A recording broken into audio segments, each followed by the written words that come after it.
Alright, the fourth story is titled The Ride. This is my mom's personal experience. She and my dad just got married, so I wasn't in the picture yet. My dad owned a number of motorcycles in the past, but during that particular time, he sold his big bike for a smaller one because he just got married and he needed all the financial help he could. So one night, they planned to go back to my dad's family home, which was about a 2-hour long ride from the main city. They started their journey late to avoid traffic. Sometimes around after midnight, they passed by an old temple which was still under construction. And that whole stretch of road was full of construction stuff like big amounts of sands and scaffoldings. My dad's bike was small, so it makes a weird noise. I don't know what bike sounds like anymore. But yeah, it makes that noise when it accelerates.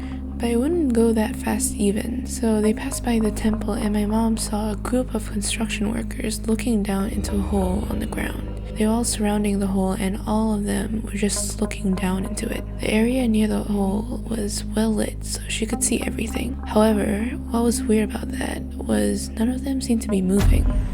They were very still, so my mom thought to herself, how are these people working so late? It's almost 1 a.m. Then her imagination ran wild.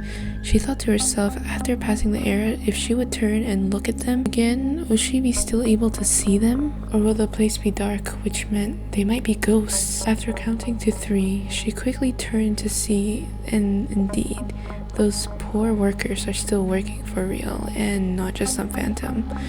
My mom sighed, relieved, and even chuckled thinking how ridiculous her thoughts were. It can really get boring on these long rides sometimes. She was still looking at the construction site on her left, but at the corner of her eye, she suddenly saw something white slithered past to her right. She quickly turned to the other side, but nothing. What she saw was like a white but dirty, tattered cloth. It kind of flew by on her right side. She tried to come up with all sorts of reasons.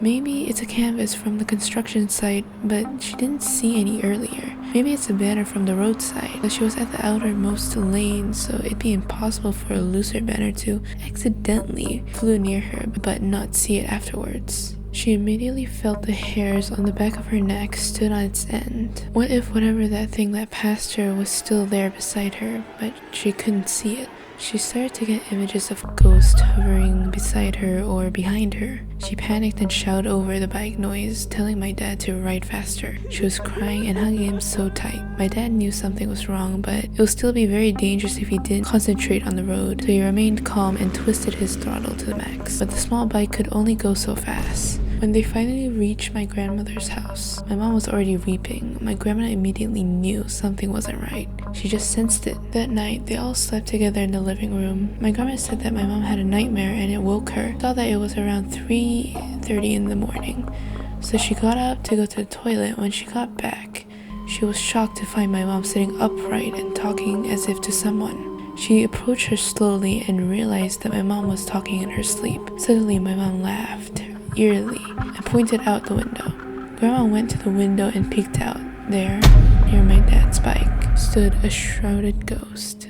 My grandma said that thing has a black, ugly face with bloodshot eyes and is shrouded in white but dirty cloth, just like the one my mom saw earlier. Grandma said a little prayer and got my mom to go back to sleep. The next day, she called a religious person over. He said that the thing followed my mom home, but it couldn't get into the house, so he waited for her outside, and it may come back for her. Apparently, the area they passed, which was near the temple, was probably haunted. The religious man did some prayers that night, and my mom was never bothered by that shrouded ghost again. The end.